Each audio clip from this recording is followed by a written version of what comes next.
The subconscious mind replaces those images and allows you to start winning and winning. And pretty soon your subconscious mind remembers, hey, this guy's a winner. This person says what he's going to do, or she. People are afraid though? Do you think people just worry so much about what people think about them? Is that maybe a challenge that people are having on social media right now? I mean, you see that at all? Big. I don't know, again, if you're listening to my content, but one of the things I say is so many times people are afraid of the hate that they'll never find the love. Meaning, I put out what I put out. I don't care what it is you think about me because I think enough of myself. See what I'm saying? I've repaired the relationship I have with myself. I know I'm a good person. I know I'm looking to help people. I know I'm in the right place. I'm not a scammer. I'm not looking to hurt anybody. I'm looking to help everybody. So if I put something online and I hear some little prick hater talking dick, because they're always out there, it doesn't bother me one bit. But guess what I also find? Right now I'm up to, on my social media, let's see here, on Instagram, keeps raising for some reason. Let's see here. I think I'm up to 278,000 followers. Okay, guess what? I'm starting to get somewhere. Okay, if I would have been afraid of all the hate, I never would have those 278. See what I'm saying? So everyone's so worried about what other people think about them. And the reason why is because I think they need to repair the relationship with themselves. They're afraid, they're more concerned with what you think than what they think because they don't value themselves. They don't have any self-worth or self-love. You know, in order to fix that, I developed a little program I'll give you right now if you want. Number one, you got to forgive yourself. Okay, you got to apologize and forgive yourself. Everybody's quick to say sorry to someone they want to repair a relationship with, but no one ever says sorry to themselves because we're not aware we've been screwing ourselves for years. Okay, so apologize to yourself and forgive yourself. Then number two, I want you to commit to do everything you say you're going to do. You're the only person that gets to decide.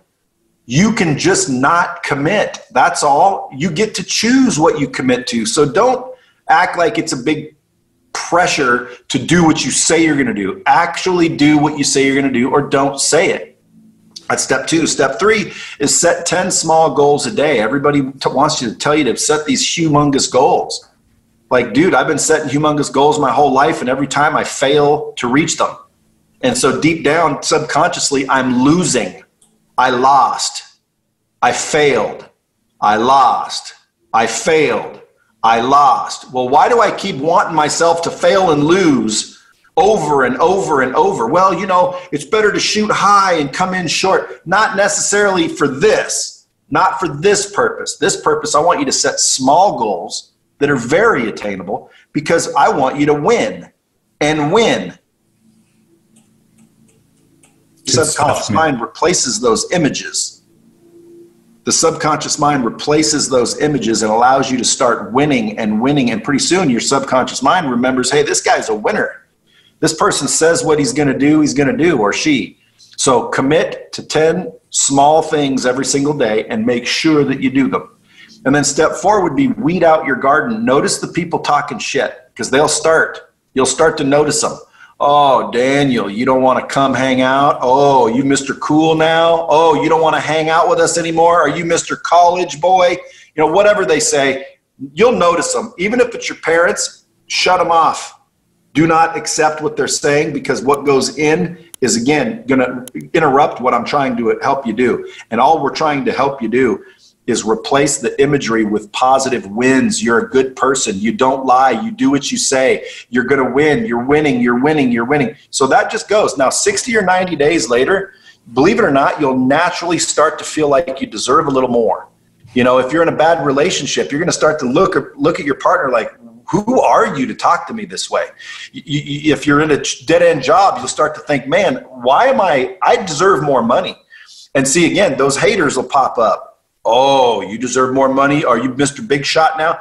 Get rid of those. This is an ongoing thing, guys. This isn't something you do and you're done. It's something you do always, but keep an eye out for those people. But after about 60 to 90 days, you actually start to feel like you deserve a little more respect, and you do. And you'll start to feel like you deserve a little more money, and you do. And ultimately, you'll start doing more.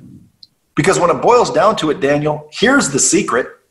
Do more, get better, and scale. That's the secret. Everybody says, you know, how do we get rich? Do you want to get rich? And by the way, rich is a perspective. That's what does successful look like? Well, there is no key to success. It's a combination, and everyone has their own. What does success look like? Once you determine what it looks like, now you can go get it. But ultimately, man, you have to literally do more, get better, and scale. That's how you do it. So anyway, after doing this consistently, you're going to start to feel like you deserve a little more. You're going to walk a little taller, and believe it or not, you're going to demand. You're going to start feeling like you deserve more. Most people will beat you down for that, by the way. Oh, you arrogant prick.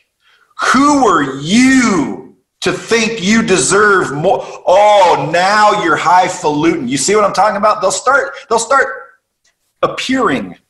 You got to don't listen to those people. Keep listening to yourself. Keep doing what I'm telling you, and you're winning, you're winning, you're winning. Pretty soon you'll deserve more. You'll feel like you deserve more, and then you'll start doing more, and then you'll start getting more, and then the cycle starts all over. And next thing you know, man, your whole life is different. You're like, holy moly, dude, that worked. And it worked because you repaired the relationship you have with yourself. A lot of people, Daniel, they're making bad choices because subconsciously they don't want them to win. Your subconscious can be your enemy if you don't watch out. It will make you make the decisions that are keeping you down. It's called self-sabotage, man. A lot of people are self-sabotaging their ultimate success because they just can't get it right in their own minds. And by the way, that was a part of my challenge early on, Brad, is that, I envisioned myself as just a short, uneducated little Mexican kid that had no money.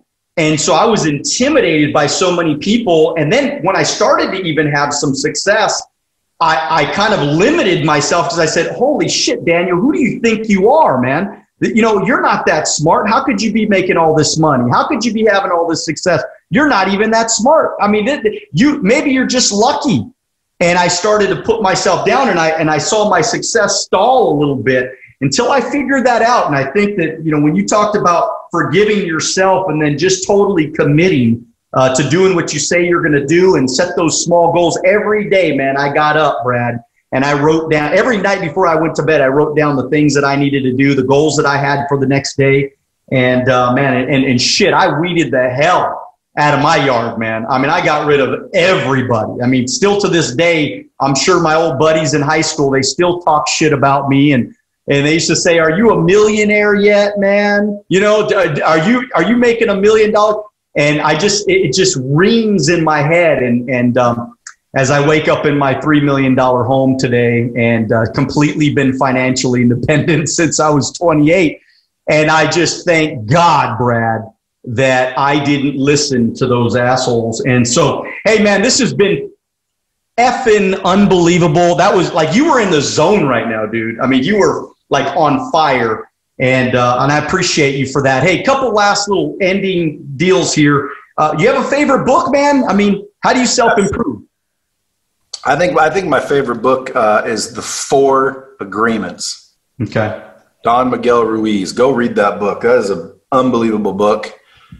And I self-improve by, fortunately, Lightspeed is used by a lot of the top subject matter experts and thought leaders. So, they become friends, and I can text them, and, I seek their counsel in a lot of ways and a lot of times for a lot of things. So I'm fortunate. I plug into people, I plug into relationships, I plug into courses and things like that, but mainly books, audio books, things like that. Absolutely.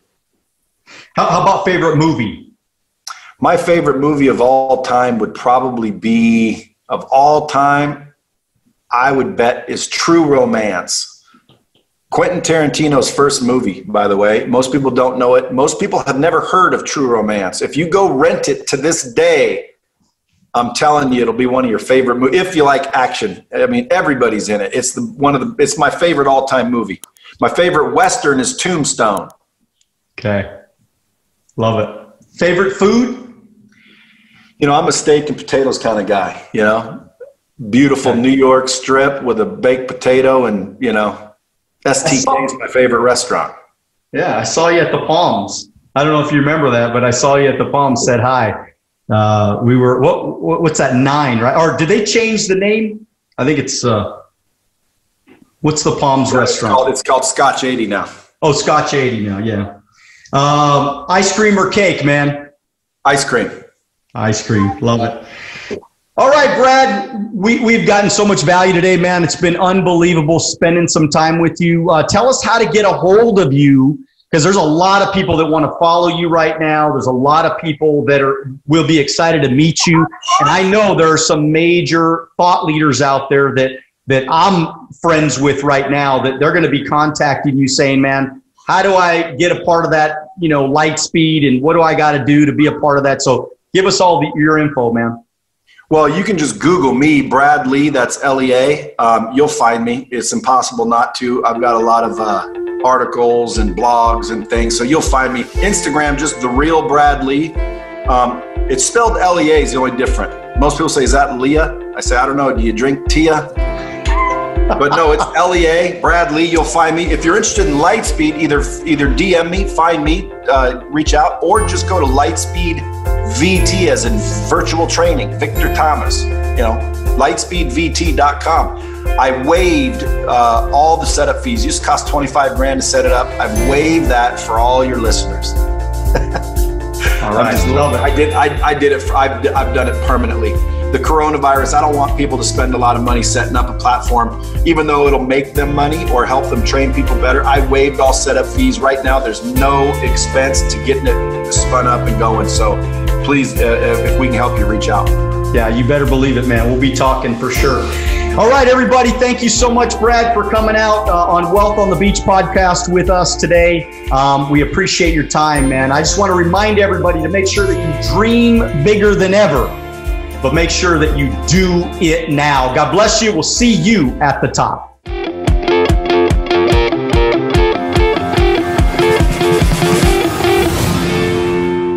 If you like this video and you want to watch another one, click right here. If you want to watch the entire podcast, click right here.